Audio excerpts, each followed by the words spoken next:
welcome in. What a great way to kick off the second half. Yeah. Good halftime show, by the way. Great. Answers, the whole thing. Yeah. What was the lady with the plates? Yeah. Red Panda? Red Panda. Yeah. Joining us right now, Sacramento Kings insider, baby maker, father in waiting, Frankie Cartoscelli. Good morning, Frankie. Good morning, guys. The wait continues. At the point now I'm saying, and unfortunately continues. I mean, anyone that's been through this knows there's no way to really predict it. And yeah, it's been quite a start to the week here. So, have you thought of telling her to get on with it? Yeah, it's getting old. You know, the act's getting old. Let's just get it going. No, I feel for her right now. Luckily, she's getting some sleep, much needed rest, and false alarm yesterday, and we push on, gentlemen. We push on. No, she pushes on. Yeah, exactly. When is the actual due date? The alleged due date? Next Thursday, allegedly. Okay. But we talking to doctors and everything. She was a big baby. My wife. She was like a 9+ pounder. And we looked at each other the same way. Like she was a big baby. I don't want to do this. No. I mean, like she's been worried the whole time that he might be in the same area. So we're hoping that's not the case. But next week, who knows? We might have to get things going early. Remember doctors, not me. Remember to tip your doctors, by the way. I will. Funny enough, my grandpa was an OBGYN for 40 years, and he's just been a great help in easing some worries and tensions. So shout out to Grandpa Frank back in Yuba City. So we have a pool going around the workplace, and we'll ask for your input. Which will happen first? The Kings play a basketball game, or Frankie becomes a daddy? I mean, it's Wednesday now, which I didn't even know what day it was. I would imagine probably the Kings play a basketball game first, but okay. I don't know, man. We've had hunches the entire time, and we've been wrong. Even going back to when we both thought it's going to be a girl 100%. It's a boy. So like everything we've had hunches on has been wrong, even including thinking that it was actually happening yesterday. So childbirth, man, it is what it is. What if you're within the last childbirth, man? It is what it is. You're within the last paragraph of a article that, the people want to read. Frankie Cartoscelli on Sactown Sports after maybe yet a surprising win over Boston, and then it's full on red alert, time to go to the hospital. Well, someone was asking me the other day that I think it was Brendan was asking me how many overtimes would it have taken if Allie was in labor the other night. And I said, I'd have to leave immediately. But on the other hand, I'd be like, sweetheart, come on. DeRozan's going off. He's cooking in double OT. What if it was happening? Yeah, exactly. Like you're not going to see double OT. You can have another kid. Yeah. You're not going to see double OT every day. At least put the game on, Sactown Sports app. Let everybody listen. Let the baby get fully comfortable with hearing the G-Man's voice. Here's what I would suggest, and I don't mean to get all medical here, but that's fine. There is a pizza place in town called Skipolini's. They actually have a pizza called the Prego Pizza. It is world famous for inducing labor. The pizza has, it actually says here, our world famous labor-inducing masterpiece. Salami, pepperoni, ham, mushrooms, olives, bell peppers, extra onions, sausage, ground beef, linguiça, extra garlic, Parmesan, and oregano. Now, let me tell you, I've had this pizza and I've never been knowingly pregnant. And it's actually a really good pizza on its own. But you want that baby to pop out like one of them T-shirt cannons. All right. Grab some Skipolini's Prego pizza, dude. Seems violent. No, we've heard a lot of things. And we have, my sister's boyfriend says that, his mom went 2 for 2 with having tamales before going to labor. So we'll try whatever we can. I mean, I guess we'll have to figure out what we're doing for dinner tonight. Every night is a new journey. So, all right. Okay. Well, I guess we'll talk Kings. I guess I can spend the whole rest. Yeah, me too. We were having a conversation about this before you came on, Franklin. We're going to ask you. It's a two-parter. When De'Aaron Fox comes back Friday, we're assuming he'll be back Friday against Boston. Who goes to the bench? And this could be the same answer, by the way. Who should go to the bench, in your opinion? just my opinion, obviously, but who will go to the bench? I mean, my hunch, and we'll get to practice later today, or at least Brendan will. I mean, I'm deciding whether or not I should go downtown and leave here, but we'll see it at early practice today. Who's out there on the floor at the starters unit? And to me, I think that the likely choice will probably come down to Keon Ellis, but who I think should, in my opinion, is Malik Monk, and not because Malik Monk's been a bad fit in the starting lineup. I think he's been a great fit in the starting lineup, but I do think having that balance with having De'Aaron Fox back, who's second or third in the NBA in points scored so far, you have that scoring balance back with Malik Monk in the second unit. Keon Ellis has just been putting players in torture chambers here on opposing lineups. I mean, there's that clip circulating of Tyler Hero the other night, and it happened a couple times really against Miami, but they don't really possess anybody else in that first five that can do that. And De'Aaron Fox, when he's locked in, is a good on-ball defender and has, I mean, obviously led the league in steals last year, but it's just a different kind of type of pressure you're feeling from Keon Ellis. So I feel like we could see Keon go back to a bench role, but at this point with Doug Christie, we don't really know. I think that way of thinking is the Mike Brown way of thinking and how he kind of operated, but I'm not sure. Maybe Doug values having, that kind of defense in a starting role, and we'll see what he does on Friday. But obviously, facing a Boston Celtics team with weapons on weapons, I mean, you're going to want to have your best defensive players out there. So it wouldn't surprise me each way, but it is an interesting conversation because the Kings so far, nearing the midpoint of the season, haven't played a game with a fully healthy roster, and that could be what happens on Friday night. Just real quick, I'm on Basketball Reference because it's where they list nicknames. And I know this has to be does Keon Ellis have a nickname?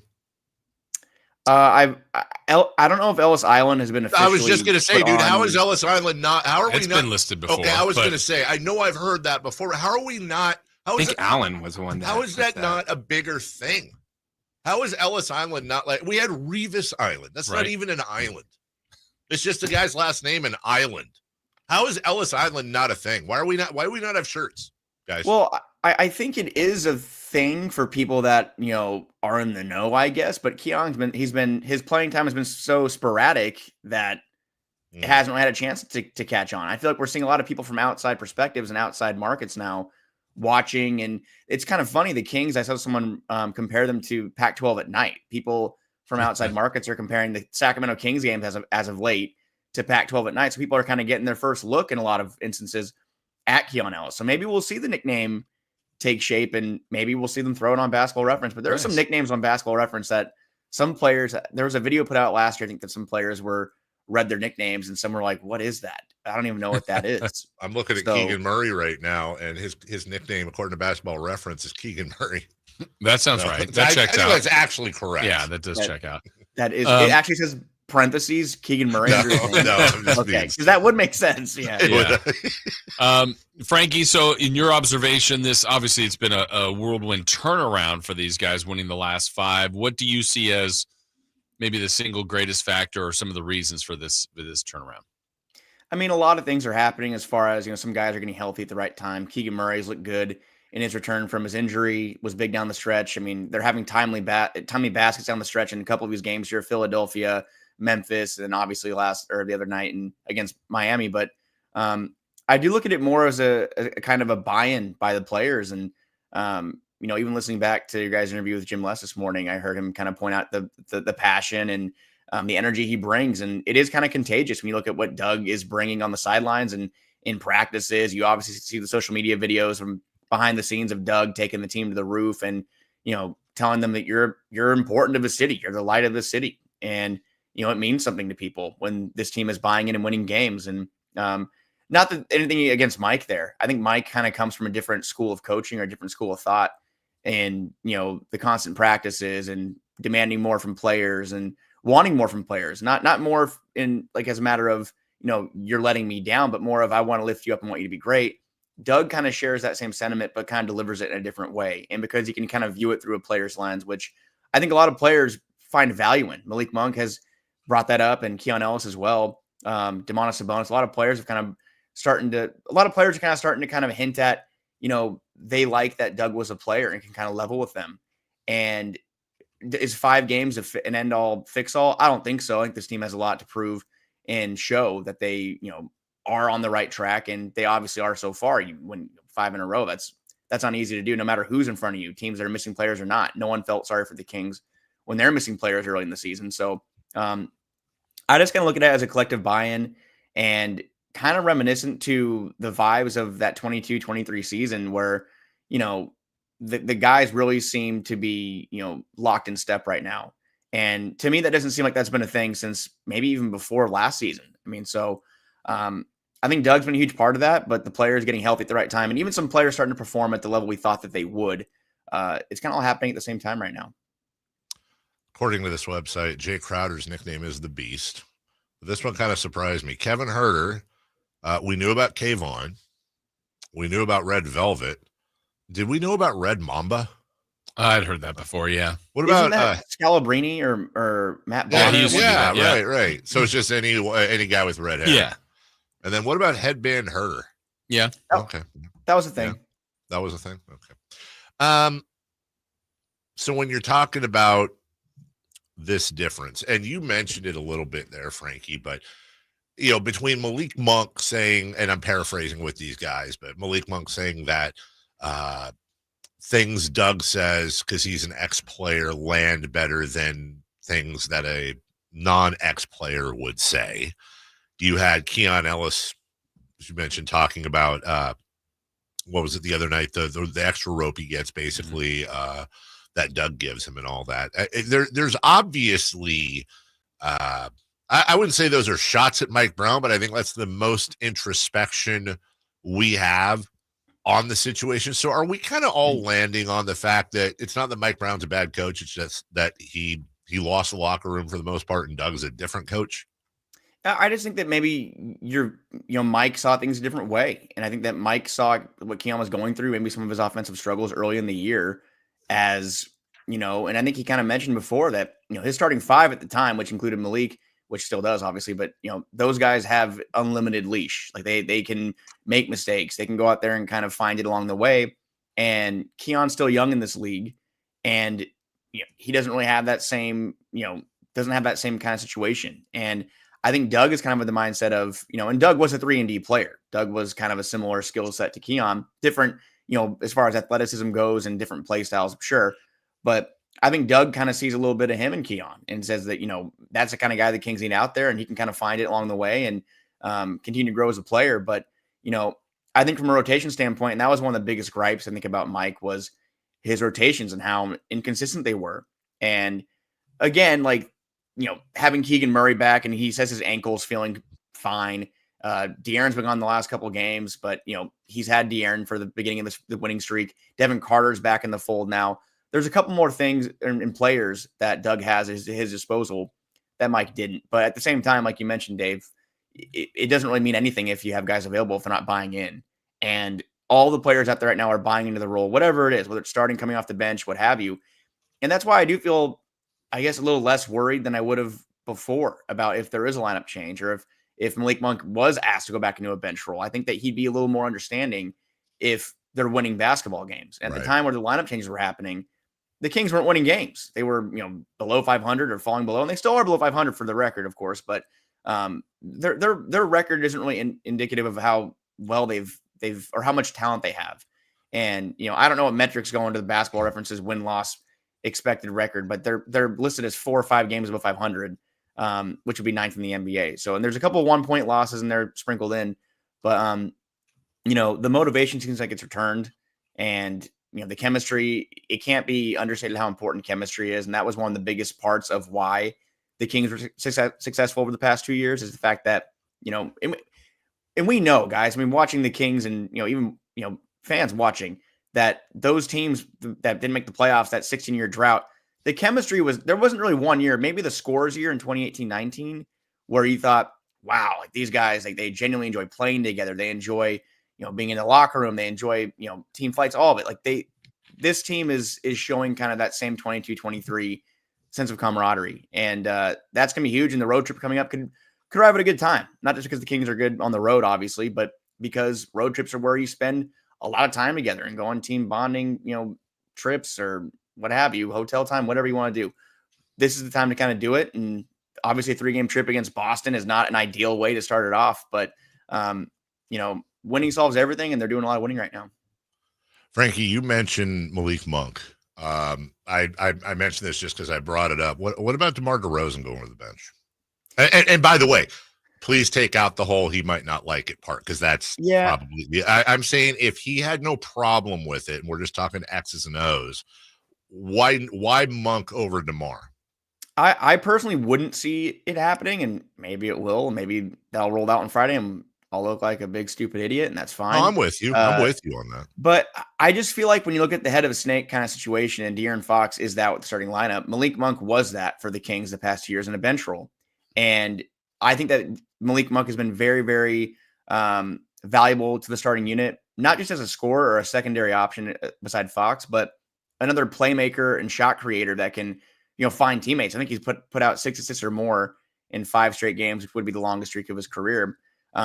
Devin Carter is now in the fold. And while I think Devin Carter can bring a lot to this Kings team, he isn't really a facilitator in the same way. He is someone who mechanics, be damned. The 3-point shot looks like it should translate, even though I know a lot of people pointed out the mechanics, but he's pointed out that reason is because the arc can give you that shooter's bounce and other opportunities that flat jump shots can't. And, unless you're DeMar DeRozan and you're, firing off line drives, I guess that arc can help you in some instances. But I just feel like having DeMar DeRozan, that kind of, the ball handling aspect of it all too. You do have Keegan Murray who can knock down shots, but outside of Fox, of those in that group, DeMar is that guy who you went to, like we saw in double overtime, that can literally call ISO and just go get you a bucket. And, in the fourth quarter, it wasn't falling, but you see what can happen like in double OT when it does. And there's no stopping him.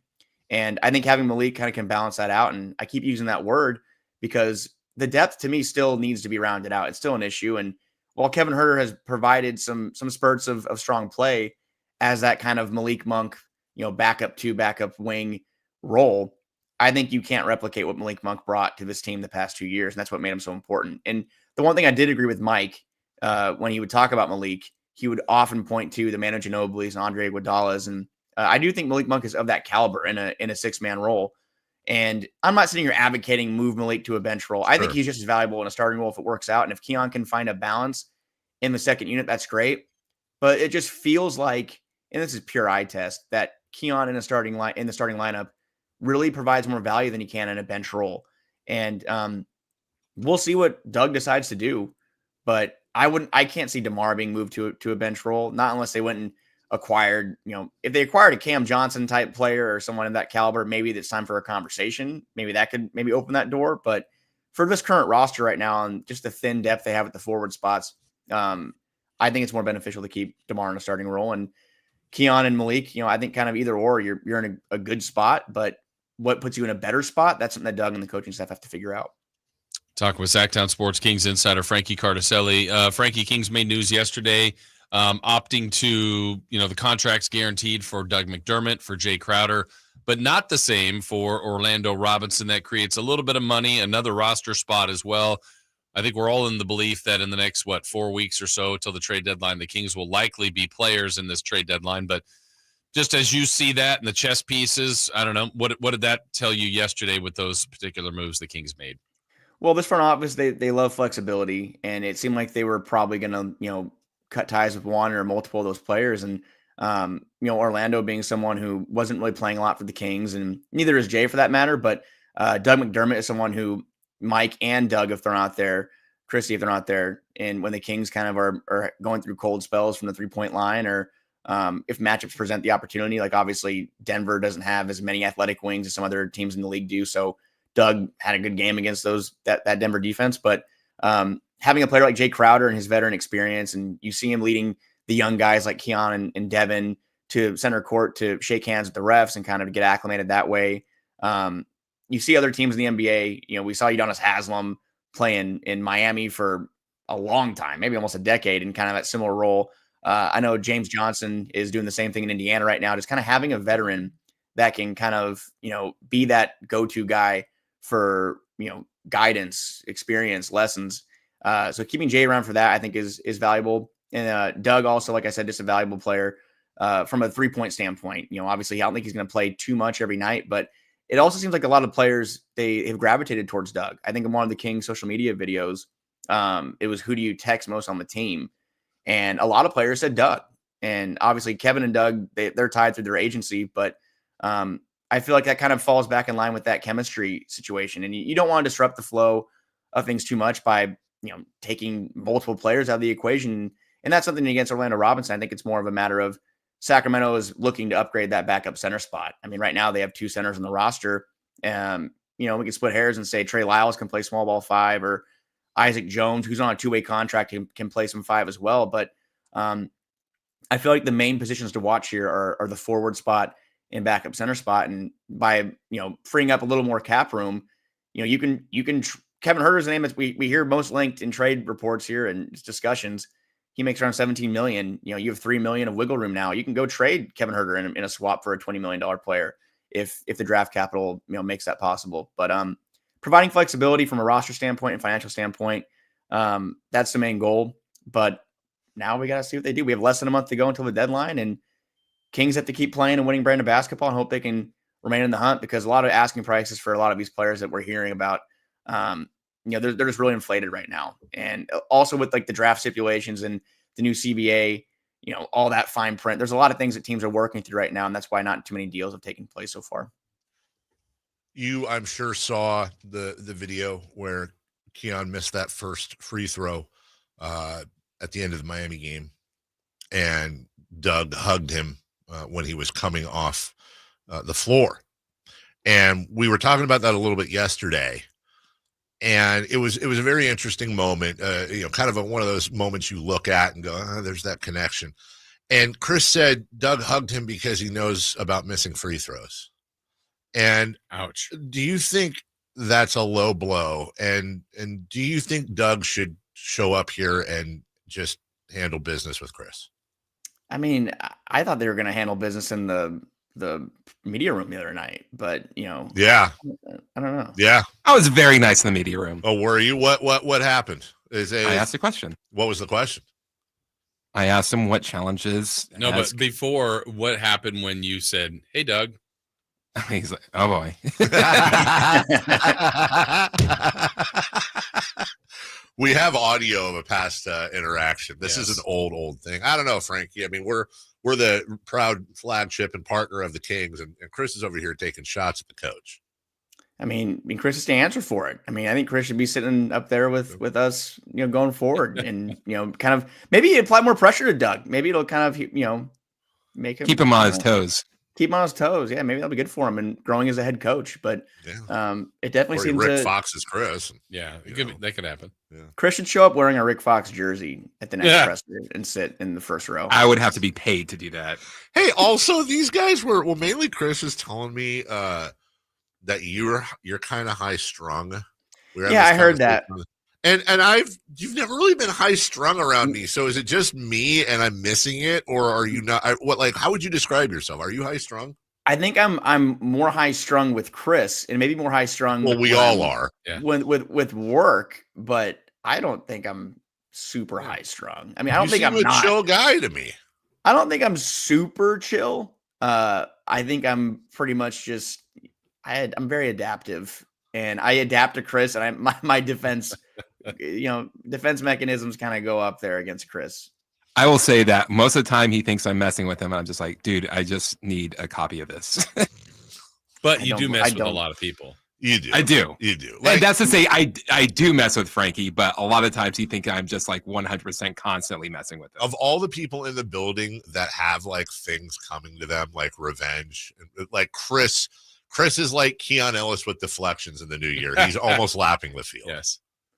So. Well, every time I come on, Chris, there's something. What was it? It was Kid Rock. Then it was Pizza Guy. That Clicks wasn't you. That was actually my fault.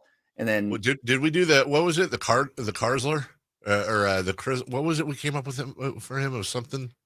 No, just Baby Rizzler. Oh, Baby Rizzler. Yeah, but he was the Chrysler. Right, that's Frankie's new kid. That's but we bring the boom. But we bring the boom. That's what we do. I was being so nice to you, Frankie. I didn't even play it for you because I know you're going through a lot. But isn't Dave the Rizzler in the thing that you made in the graphic? The yes. What? How did that happen? I think you're the Rizzler. and I I'm want to be my the big Rizzler. justice. I want to be the guy eating a hot dog at Costco, just watching them. I want to be the kid not going up the ladder. I didn't even know the Rizzler and the Costco guys were different. I thought they were all a family. Chris just told me that yesterday. They're different people. They are not. They are not, man. What if you're the Rizzler's? What if you're the Rizzler's parents and he's like touring with these Costco? That's a little weird. Like, how does the Rizzler's dad feel about all this? What's going on there? I mean, I'm sure they're making a lot of money and they're probably fine with. Yeah, that's good. I don't know. They probably don't care too much. All right. Well, we care about you and the baby that'll come out at some point. Good luck. You said earlier, I don't know if I should go to practice. Well, dude, trust me when I say, do everything you can to get out of the house and away from everything while you can, because once that baby happens, you're not going anywhere for a really long time. 18 years. Dude. Yeah. Trust us. Go to practice. Do the thing. You have phones, okay? All right, man. Maybe I'll skip down there, but I appreciate it, guys, and looking forward to getting grilled if we're at the hospital on Monday and I can't come on. But I'll be sure to keep you updated. We'll expect live Kings updates with a baby crying in the background. Yes. Don't worry about it. Thank you. Thanks, Frankie. Thanks, Frank. Have a good one. Thanks, guys. See you later. No problem. When you've experienced that, when you have, especially your first baby, the aura in the house, the energy is completely different, and it never changes. The energy in the house never changes. Thank you.